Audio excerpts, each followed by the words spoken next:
Queremos pedir la bendición de tu Santo Espíritu, que nos ilumine, que nos ayude a entender el mensaje del día de hoy, esta capacitación.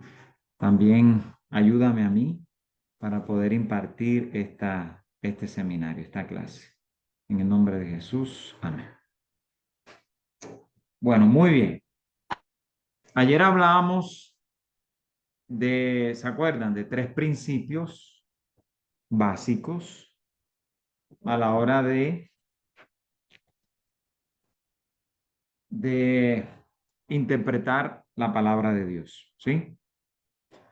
Y estábamos hablando de unos, por ejemplo, el principio de la simplicidad, ¿se acuerdan? ¿Qué es el principio de la simplicidad? A ver, ¿cómo le fue? ¿Cómo nos fue ayer? ¿Alguien puede decirnos cuál es el principio de la simplicidad? ¿Qué significa eso? ¿Se acuerda? Es, ¿Tomó nota de ello? sí, es una actualización del mensaje. No, no, no, eso es aplicación.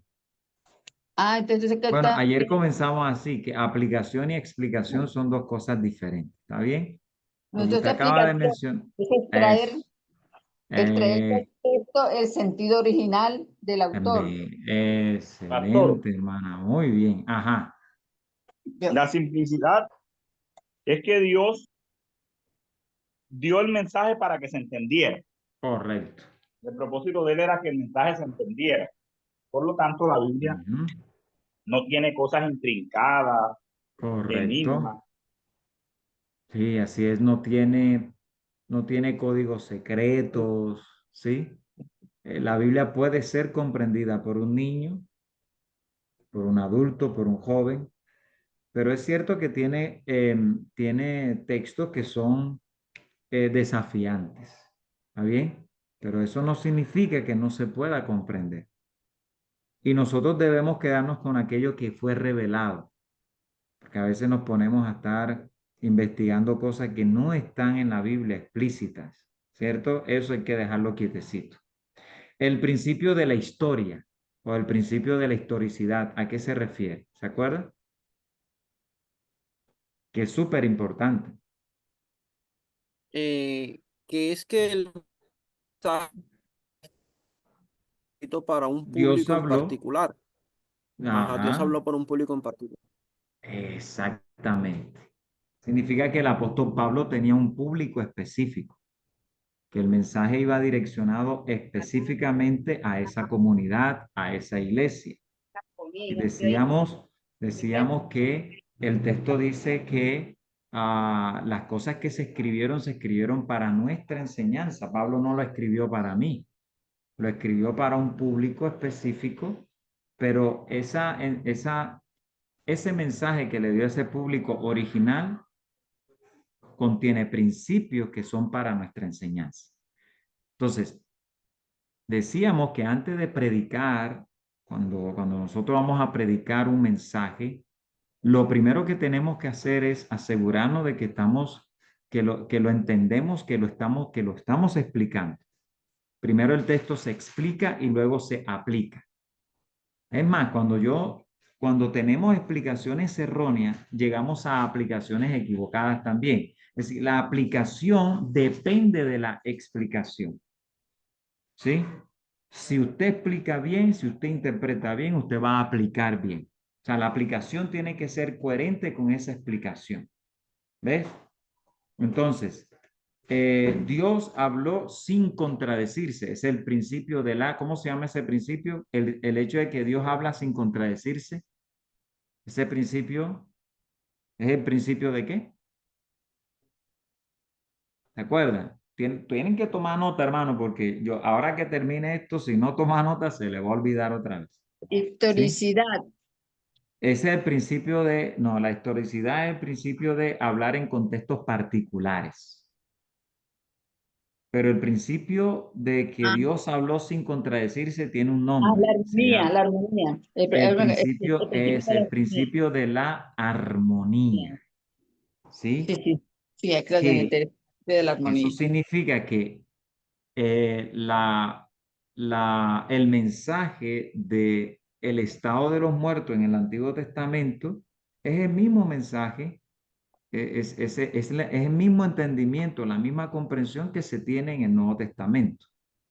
Pablo no habló contradiciendo a Moisés. Isaías no habló asuntos diferentes a lo que dijo Moisés. Jeremías no habló, no va a dar un mensaje distinto para comprenderse de manera distinta como lo mencionó Isaías, ¿sí? Entonces, un profeta va a complementar al otro profeta. No hay contradicción en la palabra, no hay contradicción. Hay, pueden haber aparentes contradicciones. Y ante ante esas apariencias eh, tenemos que hacer investigación, ¿sí? Tenemos que hacer investigación, porque la Biblia no tiene contradicción en sí misma. Entonces, pautas que debemos tener en cuenta para interpretar la Biblia. Número 1. Cuando nosotros estamos leyendo la Biblia, debemos tomar la Biblia lo más literal posible. ¿Cómo hay que tener en cuenta? ¿Qué es lo que hay que tener en cuenta? Tomar la Biblia. Lo más literal posible, a menos que ese sentido literal cambie por un fenómeno que se llama simbología, ¿cierto? A veces se meten algunas figuras del lenguaje, una forma de hablar, como la metáfora. Ya entonces el sentido literal va a cambiar, ¿sí? Inclusive hay sentidos alegóricos la alegoría tiene un concepto un concepto espiritual, o sea, el mensaje está en un sentido espiritual, ya no es literal, ¿ves? Por ejemplo, ¿qué significa el hecho de que Pedro caminó sobre las aguas? Pedro se bajó de la barca y caminó sobre las aguas. ¿Qué significa eso?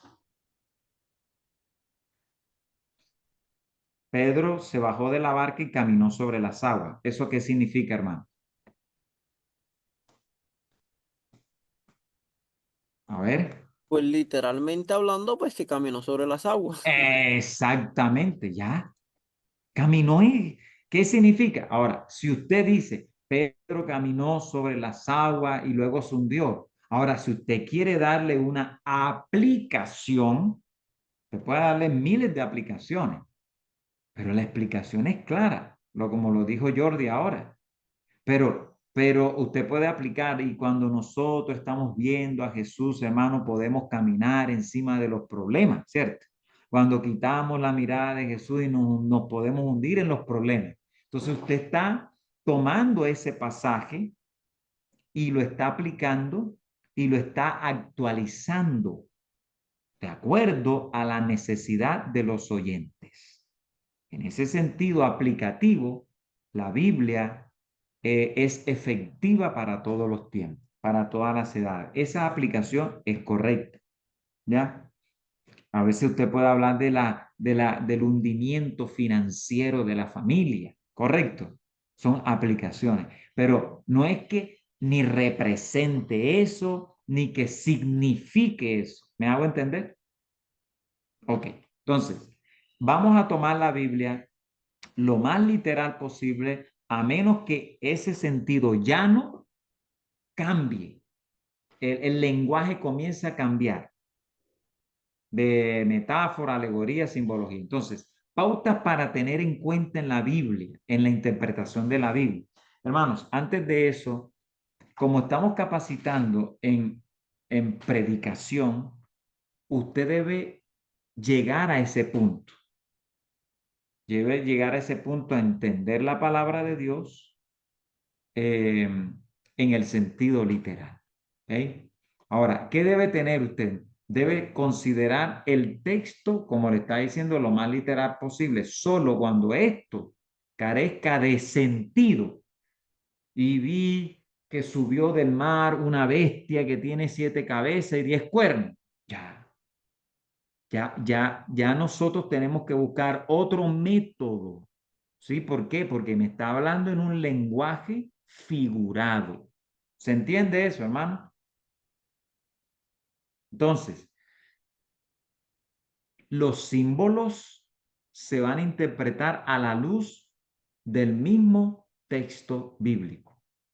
O sea, la Biblia se interpreta a sí misma. Es el principio de la sola escritura. Entonces, cuando ese sentido literal cambia, entonces su significado, estamos frente a un género, puede ser un género apocalíptico, puede ser una poesía, ¿sí? Una metáfora, una alegoría, símbolo, bueno, en fin. Entonces, vamos a mirar acá. ¿Qué usted va a hacer? Vamos a mirar y ahorita vamos a hacer unos ejercicios, vamos a examinar las palabras según se está usando en la oración. ¿Sí? Todos los textos que ustedes tenemos en la Biblia está compuesto de muchas horas de oraciones. Entonces, lo que yo voy a mirar es cómo se está usando esa palabra ahí.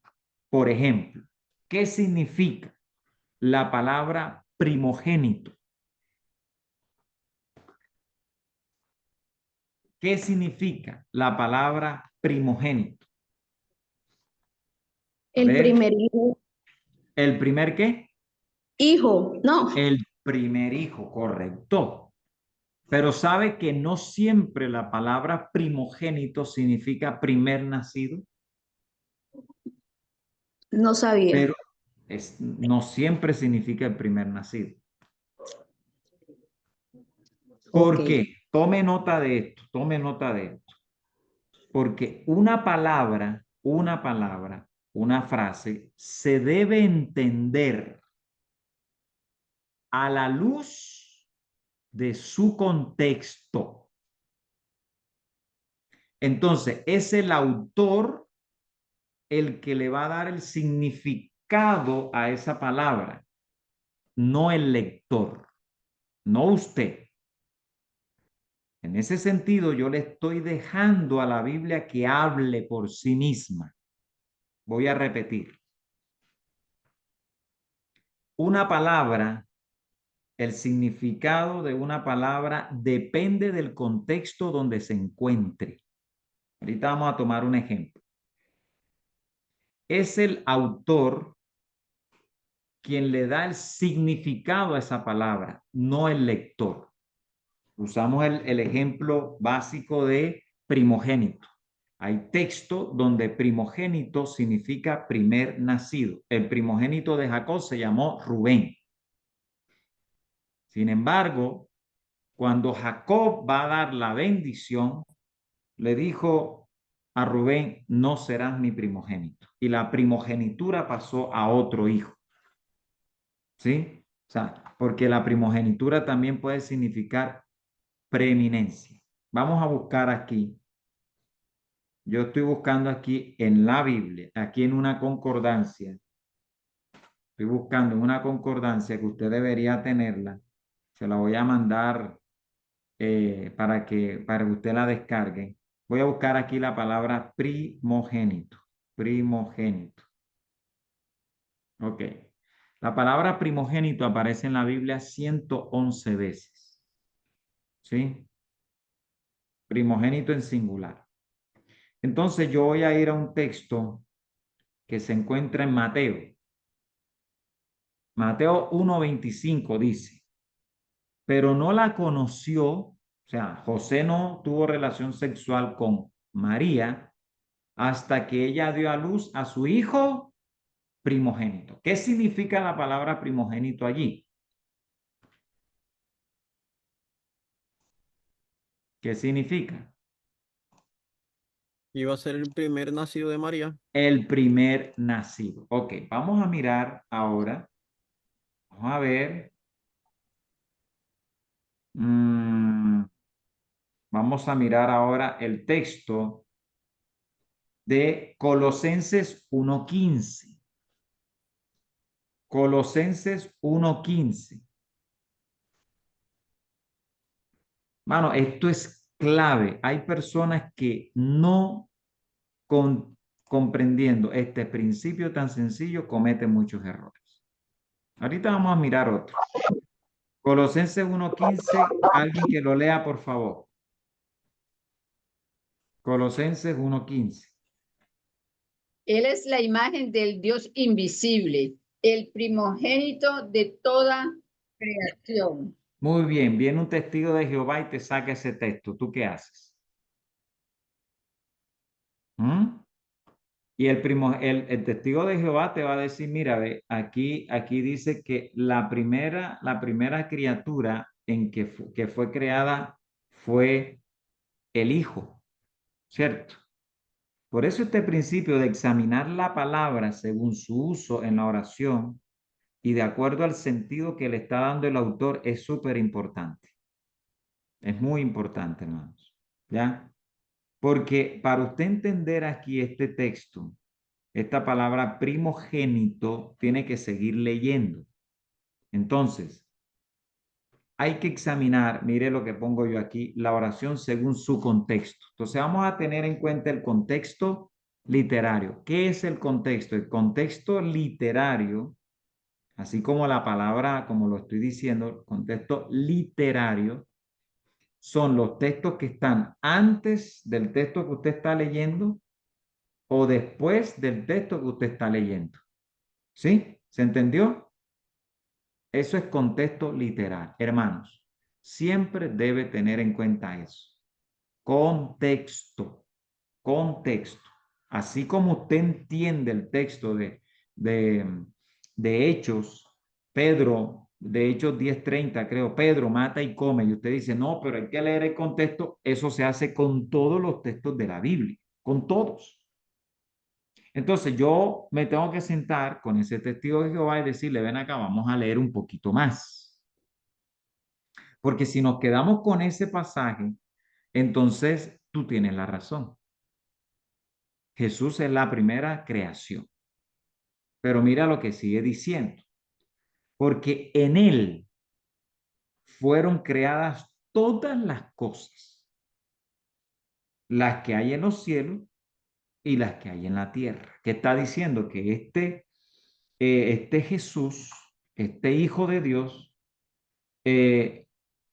creó todas las cosas, las que hay en los cielos, las que hay en la tierra, visibles e invisibles, sean tronos, dominios, sean principados, potestades, todo fue creado por medio de él. Todo fue creado ¿por qué? Por medio de él y para él. Y dice, y él es antes de todas las cosas. Y todas las cosas en él subsisten. Y él es la cabeza del cuerpo que es la iglesia, el que es el principio, el primogénito de entre los muertos, para que en todo tenga la preeminencia. ¿Qué significa la palabra primogénito? Según el autor. Preeminencia. ¿Aló? El que tiene la preeminencia.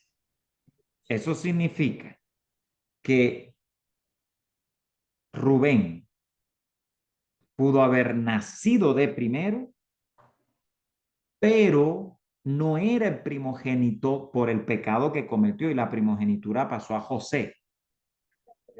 ¿Mm? Entonces, por ejemplo, cuando Dios, ¿se acuerdan? Cuando Dios le habló a Abraham y le dijo,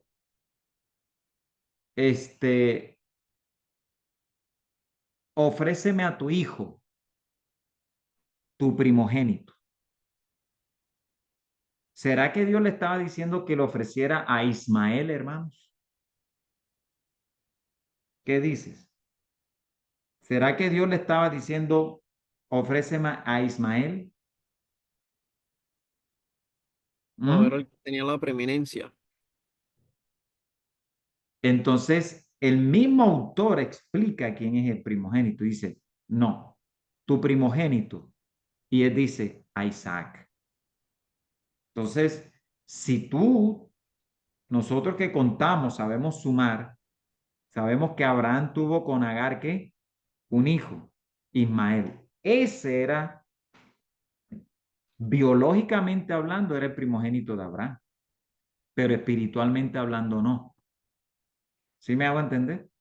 Entonces, el primogénito para Dios era ¿quién? Era Isaac. Esaú perdió la primogenitura cuando cuando vendió su primogenitura por un plato de lentejas. Entonces el primogénito no era Esaú, ahora el primogénito, ¿quién era? Era Jacob. ¿Ve? Recibió la bendición, así que Jacob era el primogénito.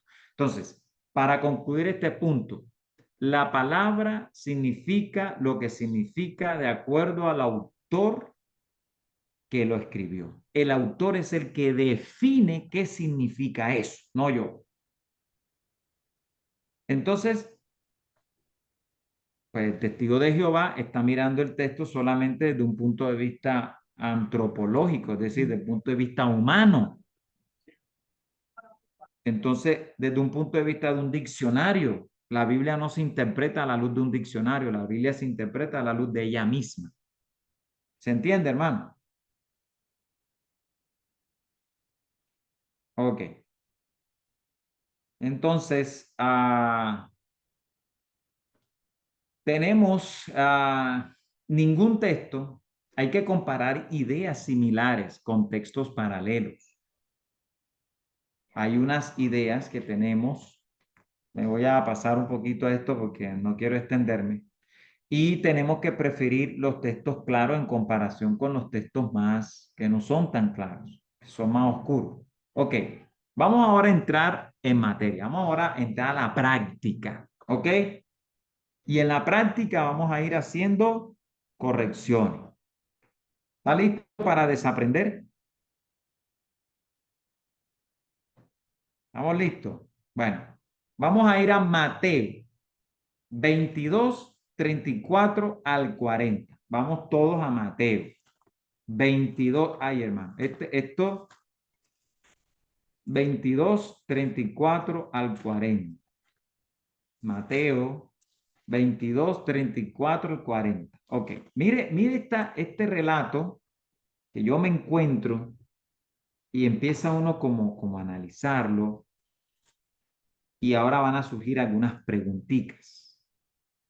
Mateo 22, 34 al 40 dice, entonces los fariseos, oyendo que había hecho callar a los saduceos, se juntaron a una y uno de ellos, intérprete de la ley, preguntó por tentarle diciendo, maestro, ojo aquí, ¿cuál es el gran mandamiento en la ley?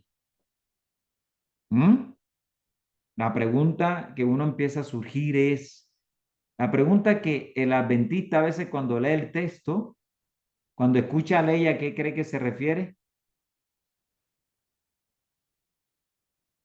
A la ley de Dios, pues los mandamientos, ¿no? Exacto, el adventista inmediatamente pone su mente y su mirada en los 10 mandamientos, ¿sí? Pero la palabra ley en la Biblia no siempre significa los 10 mandamientos, ¿ok? Entonces, ahora vamos a mirar a qué se está refiriendo él cuando habla, cuál es el gran mandamiento en la ley, cuál es el gran mandamiento en la ley. Si a ti te toca escoger un mandamiento de los 10 mandamientos, ¿cuál es el más grande? Difícil, ¿no? Difícil. ¿Ya? Ok. Jesús le dijo, ahora Jesús le va a responder la pregunta. Jesús le dijo, amarás al Señor tu Dios con todo tu corazón, con toda tu alma y con toda tu ¿qué? Mente. Y con toda tu mente, tu mente. Este es el primero y grande mandamiento. ¿Cuál es el gran mandamiento en la ley, hermanos? ¿Cuál es? Amar al Señor. Al Señor. con todo Ok. nuestro corazón. ¿Pero de qué ley? La ley, vamos a ir, cuando Jesús está contestando esa pregunta, él está citando la ley de Moisés, Deuteronomio, que de paso la palabra Deuteronomio significa segunda ley. Deuteronomio 6:5. Vaya a Deuteronomio capítulo 6, versículo 5.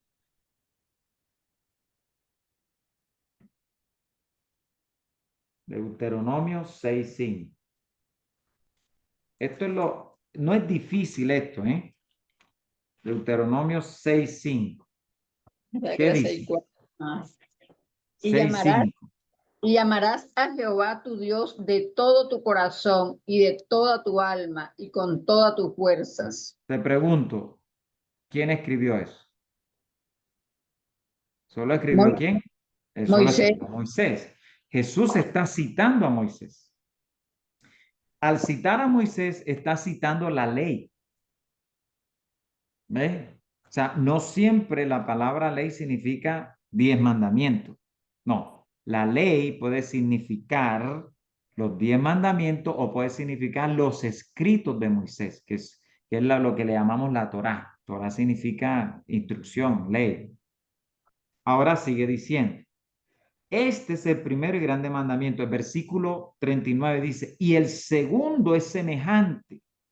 ¿Cuál es el segundo mandamiento? Amarás ¿qué? a tu prójimo como a ti mismo. Correcto. ¿Cuál es el primero y grande mandamiento? ¿Cuál es? Amar a Dios, al Señor. Exacto. Ok. Ahora les voy a hacer una pregunta, hermano.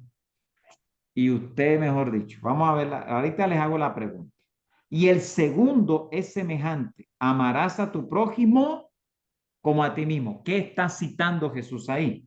Levítico 19:18. Levítico 19:18. Jesús está citando los escritos de Moisés.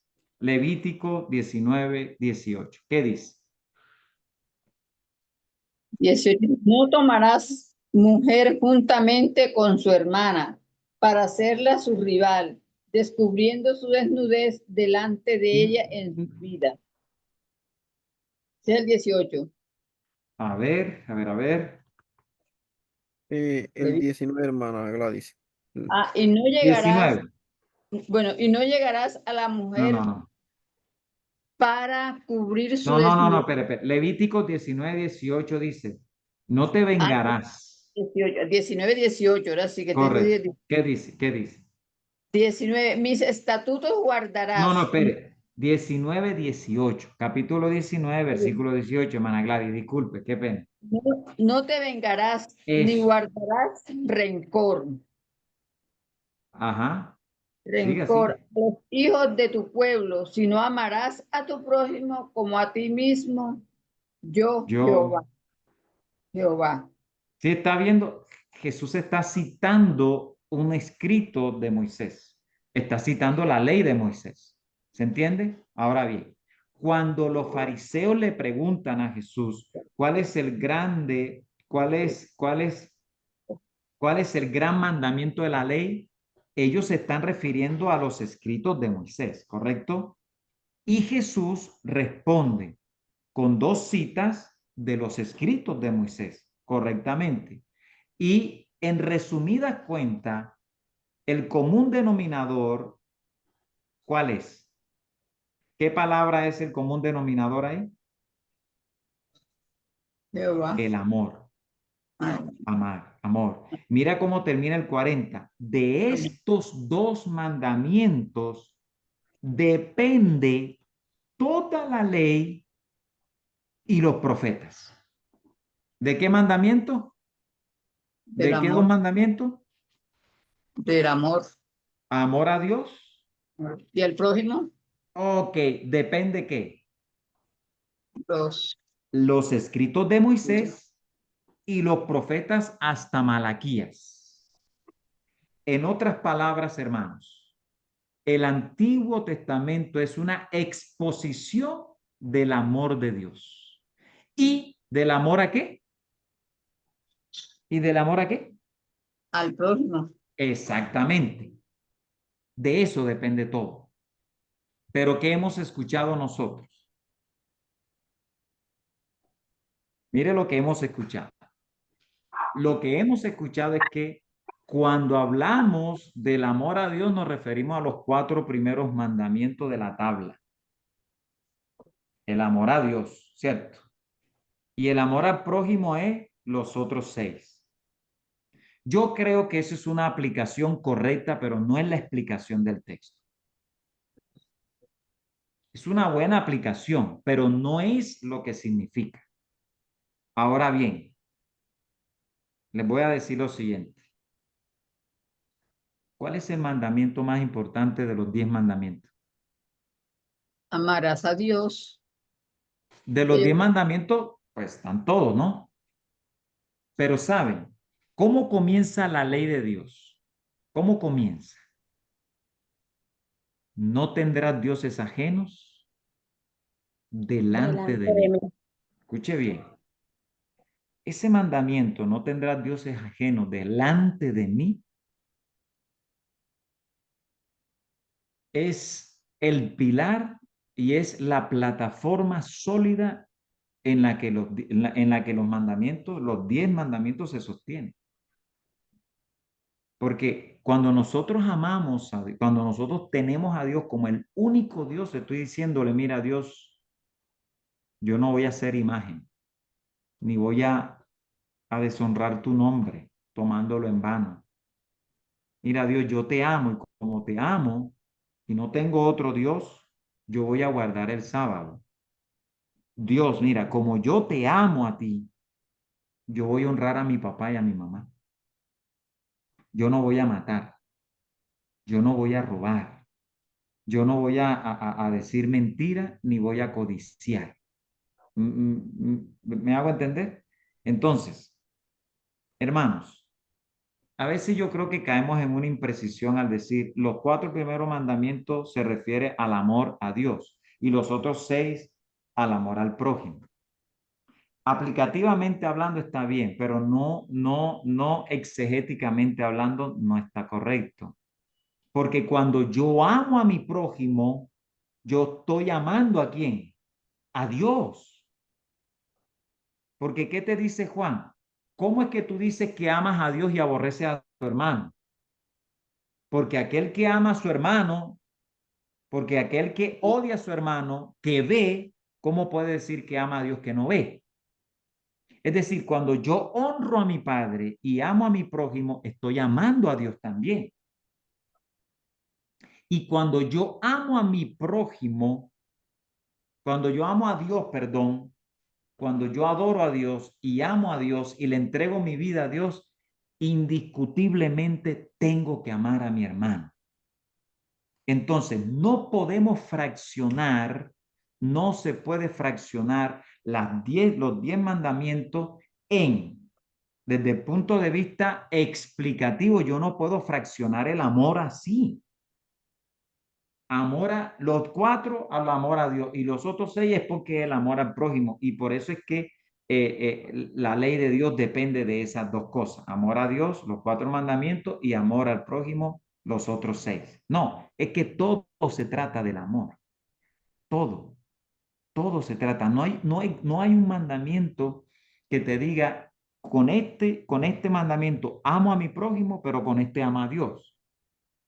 No sé si me hago entender, es todo. ¿Ves?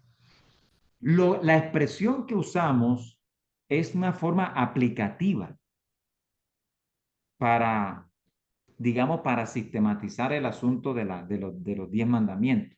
Pero aquí, según este pasaje de Mateo 22, 34 al 40, me está diciendo que de estos 2 mandamientos depende la ley de Moisés y todos los profetas después de Moisés.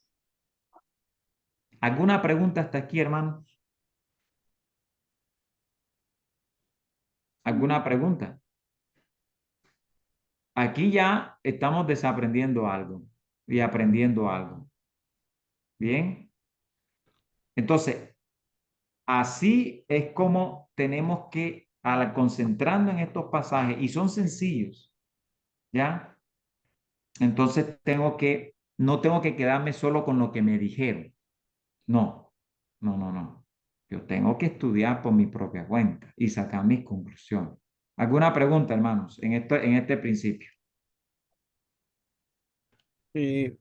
Pastor, la pregunta sería, creo, pues según lo que estamos viendo, es indispensable el tema de la concordancia, ¿cierto? Porque normalmente siempre nos quedamos con lo que leemos ahí en el texto y no tratamos como de mirar los otros textos. Así es, una concordancia es importante para empezar a hacer comparaciones, ¿sí? Esta concordancia yo se lo voy a pasar al Pastor Juan el enlace para que se lo pase a ustedes y ustedes la descarguen. Está en la Play Store y eso ahí te dice. Si hay alguna pregunta en cuanto a lo que acabo de explicar, pueden hacerla. En ese Gracias. sentido, yo pregunto, ¿estoy leyendo el texto como un adventista o estoy leyendo el texto como un cristiano? Entonces, lo que yo te decía ayer, Jordi, lo que pasa es que tú estás analizando el comentario que estás leyendo a la luz de los ojos y eso no te lo va a quitar nadie, ni a mí tampoco, porque todos tenemos un presupuesto, tenemos una presuposición a la hora de ir al texto bíblico, tenemos unos preconceptos y unas ideas, ¿ves? Como lo tiene el católico, el bautista y todo eso.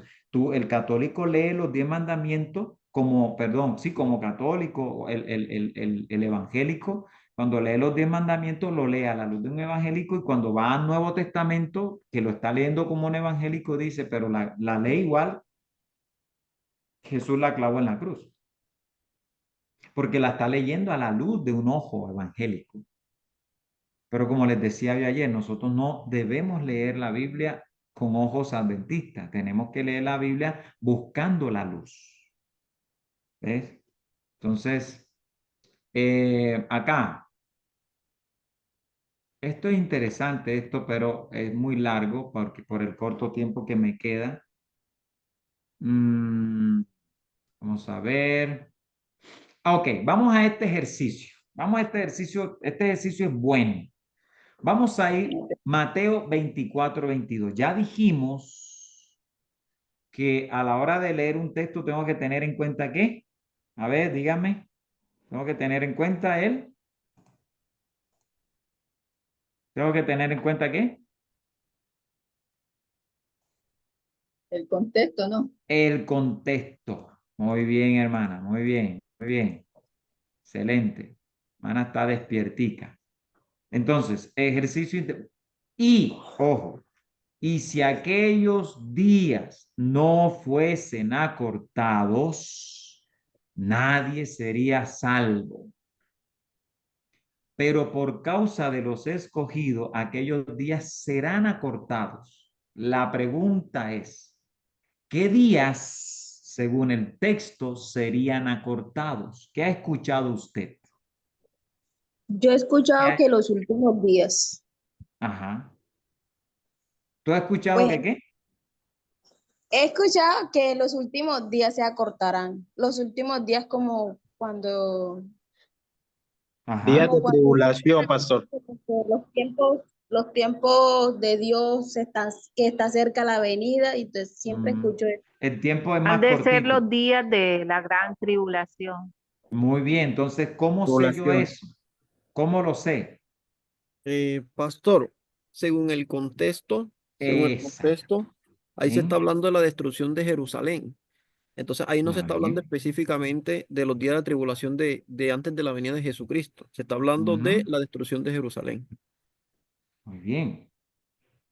Así es, aquí está hablando dice, bueno, ¿y cómo lo sabe usted? Bueno, lo sabe porque está leyendo el contexto. ¿Sí ve? Yo he escuchado interpretaciones como, por ejemplo, hermano, es que usted se da cuenta que los días hoy día, como que el día se va más rápido. Yo lo digo. ¿Cierto? Es que como Cristo está viniendo, hermano, entonces, fíjate, mira, mira, ya se fue la mañana, es que la profecía es, entonces, no, hermano, el tiempo, las 24 horas que Dios te da aquí ahora, el tiempo, fueron las mismas 24 que le dio a Adán y a Eva cuando creó el mundo. Es el mismo tiempo. No ha cambiado. La velocidad de los tiempos que tenía David es la misma que tengo yo. Entonces, cuando nosotros nos divorciamos del contexto, nos privamos del contexto, llegamos a conclusiones equivocadísimas. Cometemos errores graves. ¿Ok? Entonces, porque habrá entonces gran tribulación, cual no lo ha habido desde el principio del mundo hasta ahora ni lo habrá. Ya pasó, Jordi, ya pasó el evento de la Jerusalén, ya pasó el sitiamiento. Ahora viene otro evento. Y si aquellos días no fuesen acortados, nadie será salvo. Pero por causa de los escogidos, aquellos días serán acortados.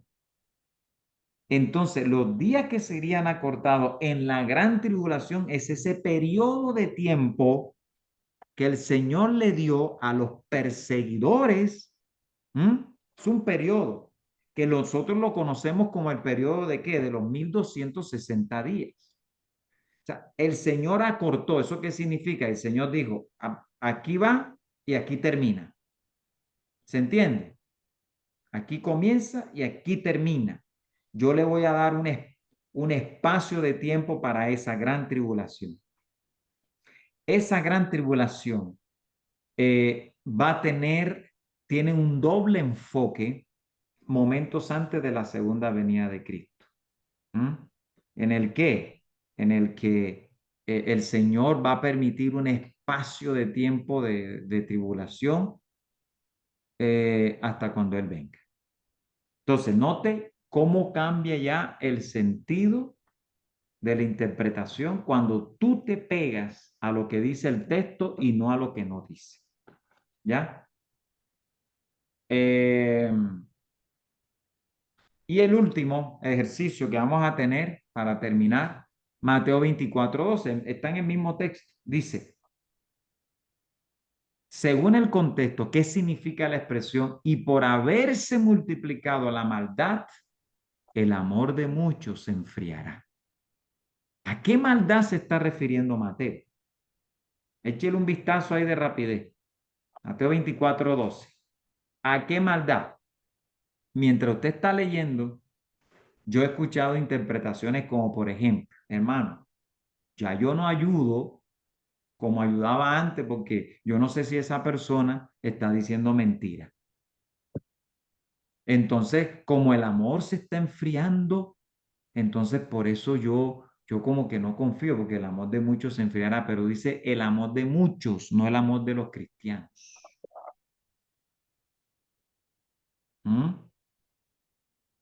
Entonces, hermano, mire, la maldad se ha multiplicado y por eso es que, quién sabe si ayudar o no ayudar, porque de pronto me está diciendo mentir, mejor no. ¿Ya? Entonces, ¿qué significa la expresión? Y por haberse multiplicado la maldad, el amor de muchos se enfriará. ¿A qué maldad se está refiriendo Mateo? A la maldad de la humanidad, digo yo. A la maldad de la humanidad. Muy bien, pero no estás leyendo el texto. Por sí, porque dice, y por Ajá. haberse multiplicado la maldad, el amor de muchos se enfriará de de las personas. Okay. Sí, pero solamente estás leyendo el 12, no estás leyendo el contexto. Si te quedas con el 12, pues tú empiezas a imaginarte cosas. Empiezas a imaginar la humanidad, el papado, por allá, ¿sí? Pero mira, si tú lees el contexto, ¿sí? Vamos a leer el contexto. Vamos a leer el 9. Entonces os entregarán a tribulación y los matarán y seréis aborrecidos de todas las gentes por causa de mi nombre. Muchos tropezarán entonces y se entregarán unos a otros, y unos a otros se aborrecerán. Y muchos falsos profetas se van a levantar y van a engañar ¿a quién? A A muchos. muchos. Luisa, Y todos. por haberse multiplicado la maldad, ¿qué maldad? ¿A qué maldad se está refiriendo? Yo lo que quiero que capten la idea es que no pierdan en la lectura el flujo del pensamiento del autor. No lo pierdan. ¿A qué maldad se está refiriendo? Dígalo. A lo de los falsos profetas, a los que iban a Eso, entregar a dígalo los sin otros. miedo. Los falsos profetas que se van a levantar. ¿Me entienden? Y entonces, ¿por qué se considera maldad? Claro, porque son falsos profetas que vienen con falsos mensajes. Entonces, esos falsos profetas que se han levantado van a hacer que el amor de muchos se enfríe. ¿El amor con relación a qué? ¿Y a quién? El amor con relación a Dios. Claro. Hermano, ¿cómo se ve ahí? Mejor. Bien. Clarito, ¿sí o no? Pero, ¿quién está hablando? ¿Tú o la palabra? La palabra. La Eso. palabra. Entonces, Mana Gladys, de ahora en adelante, Mana Gladys la invitaron a un grupo pequeño. Mana Gladys cogió el texto. Pastor, le va a decir al Pastor Juan, mándame donde tú quieras. Pastor Juan manda a la hermana Gladys, hermana, le toca en el grupo pequeño, en la iglesia le toca un tema, el tema del miércoles, allá va la hermana Gladys, cogió el texto, cogió, y hermano, ahora hermana Gladys va a tener en cuenta el contexto, y va aquí, esto significa esto, esto y esto. Y una vez que usted explica el texto y ahora usted ahora va a aplicar el pasaje, usted va a decir, hermano, de la misma manera como muchos falsos profetas se han levantado enfriando el amor, ¿sí? Para con Dios, y por eso es que ya no amamos a Dios, por eso es que amamos más las cosas del mundo. Así está pasando el día de hoy. Está ocurriendo que se levantan falsos pastores por allá, falsos predicadores por allá, que están enfriando el amor de esa gente sincera que está llegando a buscar la palabra. Entonces esas personas se enfrían y ya no van a la iglesia porque creen que todos los pastores son corruptos. ¿Sí o no, hermana Gladys? Así es. Así me dijo una señora que no iba a la iglesia porque había muchos problemas. Ahí está. Mira, el pastor ay, eso fue terrible. Me dio pesar el pastor este último hace 15 días atrás, que casi iba a violar a su hijastra. Y era el tipo, tú lo veías bien presentado, predicando la palabra, y la congregación se llenaba. Casi lo matan a palo. ¿Me entienden? Entonces, ¿qué pasa con esa congregación que vio a ese líder, a esa influencia? ¿Qué le pasa a esa gente? Hermano, se enfría el amor. Se enfría el amor, pero está hablando de un punto espiritual. O sea, desde el punto de vista, sí, para con Dios. Entonces, por eso es que, hermano, tenemos, ahora la hermana Gladys sigue diciendo y termina el sermón, hermano, por eso es que tenemos que cuidar el testimonio, para que el amor del vecino tuyo que te ve todos los días, que vas a la iglesia, no se enfríe, para que cuando tú lo invites a la iglesia, no te diga, no, hombre, yo no voy a ir, en esa iglesia lo que hay es puro corrupto, porque no están cuidando el testimonio, hermanos. Y entonces viene la iglesia y dice, amén, hermana Gladys, ¿cuándo viene a predicar otra vez usted acá? ¿Qué dice, No me hermana atrevo Gladys? a predicar. No, no, yo no ¿Ah? predico. Yo no Hermana, predico. para eso usted, por eso usted ha venido a estar, yo le voy a preguntarle al pastor Juan Gallego, porque usted no me va a hacer perder tiempo aquí, no señor, usted tiene que predicar la palabra. No, hermana Gladys, mentira, ahí estamos capacitando y todo eso, no se Gracias, sienta presionado, no se gracias, sienta gracias. presionado. Agradezco, Pero bueno, lo agradezco. importante es que la hermana Gladys captó la idea, el hermano Ever y estará. ¿Qué le pareció, hermano? Hermana Rubiela, ¿qué tal? ¿Está lista para predicar, hermana Rubiela?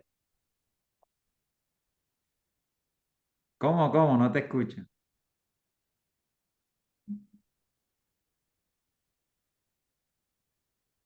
Ajá, estás en mute. Abre el micrófono. Mara Rubiela tiene el micrófono silenciado. Sí, estaba hablando. Elizabeth. No, el llamado en esta tarde, hermanos, es eso.